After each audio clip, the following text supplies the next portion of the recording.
www.fmrockandpop.com. El rock como lo conoces, también en internet. Hi everybody, I'm Brian Ray from Paul McCartney's band, coming to you on Rock and Pop. Rock and Pop. Good to be here today.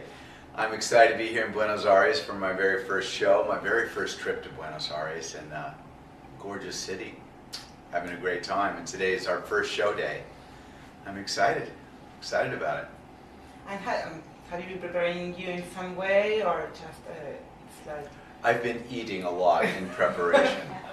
Eating and sleeping. No, preparation, you know, it's, this band has been together with Paul for almost 9 years now, so it's very easy for us now because we're so comfortable. There's so much trust and love between us now after 9 years.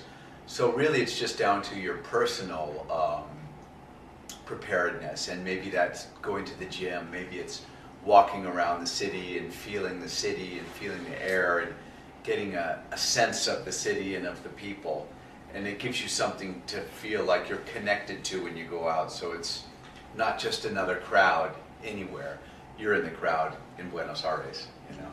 Okay, and I would like to know, because what I read is that you were like a big fan of the Beatles when you were young, and so you could feel the Beatlemania in the United States when that happened. And what it's like to be that kid and now being able to be playing with him, with Paul McCartney? Yeah, it's crazy because I'm old enough to have been, as a little kid, seeing the Beatles arrive in the United States when they arrived in 1964, and even before they arrived, it was a big hit on the radio, and I loved pop music, and I loved rock and roll from a very early age. And I was a big fan of Elvis and Little Richard and Jerry Lee Lewis and the Everly Brothers, and here come the Beatles. And now there's something different about it, because the Beatles was like a little secret club, you know, 4 guys with the same haircuts and the same suits, all the same age, and they look funny and they look kind of tough, you know, and it was a club I wanted to be a member of. So when I saw them on the Ed Sullivan Show, I knew exactly what I wanted to do for my life when I grew up. And it's just a crazy thing that now, of course, I do play with him. I didn't know I would actually be a member of that club someday, but that's what happened, you know. I'm excited about it too. I'm still wondering how that happened. Yeah. And it's been like you had a long road, because you started, for example, with, I think, like a gospel singer, and you've been doing a lot of things. Yes. And how did you reach to Paul? Well, you know, yes, I started when I was 18 years old, playing the same guitar I play on stage with Paul now, as a matter of fact, an old Les Paul. I started with a woman named Etta James, who sang At Last, that big, wonderful song that everyone has at their weddings.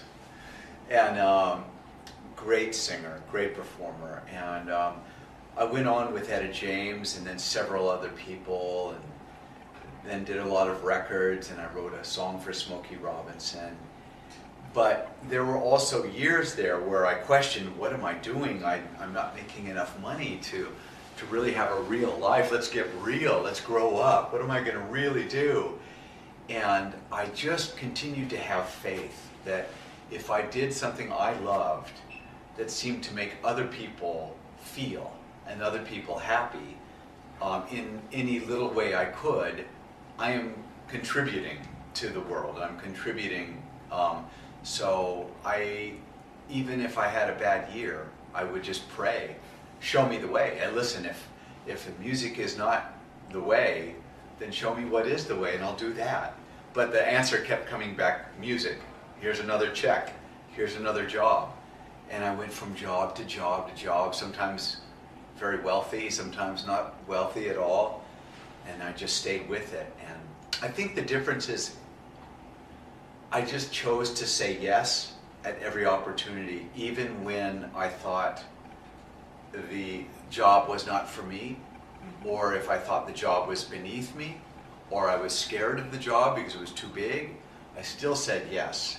And even with Paul, I thought maybe it's too big for me, you know, but I said yes, and it scared me. but I said if I'm going to risk myself on anything, it would be, of course, this. This is the way I would die. So I think my message is to all the kids would be say yes to everything, because you never know where things lead. Yeah. Okay, and what about your own music? Because what you can, about your story, what you can read is that you have like many interests in music. You don't just play one thing. You're like multitasking. Yeah, I am, and thanks. Yeah, I've loved all kinds of music since I was a kid. Rhythm and blues is where I started. That's my first love was Black American music, and then the Beatles helped to change me into more pop music, and the British invasion came, and then so for me, I do have all the influence of Motown, early R&B, surf music, Beatles, British invasion. But for me, I take all of those influences, and with that, I'm a songwriter, and I love writing songs. I love sharing songs, and more than anything, I like to hear from people saying, I really identify with this lyric. It helped me today. It's like, it's the biggest gift. It's worth more than money. So music to me is a religion, and without it, I am nothing, so I have to write music.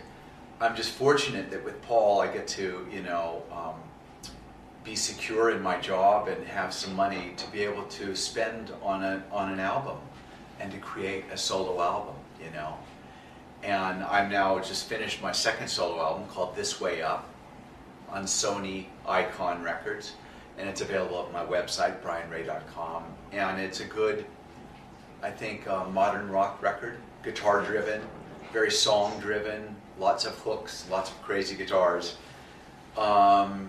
But always with the song and the lyric is the most important thing for me. And it's sort of an up-tempo song, up-tempo record, where I think a lot of the world is kind of down right now and worried, and so much drama on television and political drama. And I wanted to make a record that would lift people out, maybe, and be an escape vehicle, a getaway car. So that's what my new album is. Yes, because it's for people that maybe knows you because of Paul, the things that the sound is very different from what we can hear you on stage. Yes. That is amazing, because it's like, it's surprising. Yeah. Well, good, thank you, yeah. I mean, all of us in the band have many different, variety of tastes, and we also have some similar tastes. So we come together around Paul's music because everyone loves Paul's music, and it's so fun to play. Paul is so inspiring and so musical, and I'm just lucky enough to be able to, have some inspiration and turn it into my own music sometimes too. And would you like to make your own tour on, I'd love to. I'd love to do my own tour. Presenting, so maybe we can have you once again. I'd love it. I'll spend some time down here. Hey everybody in Buenos Aires, it's Brian Ray. So thank you so much for last night's show. That was amazing. You guys rock. So I'm coming to you to say get ready, because we're going to do it again tonight. Are you ready? Come on and rock with us. Ow!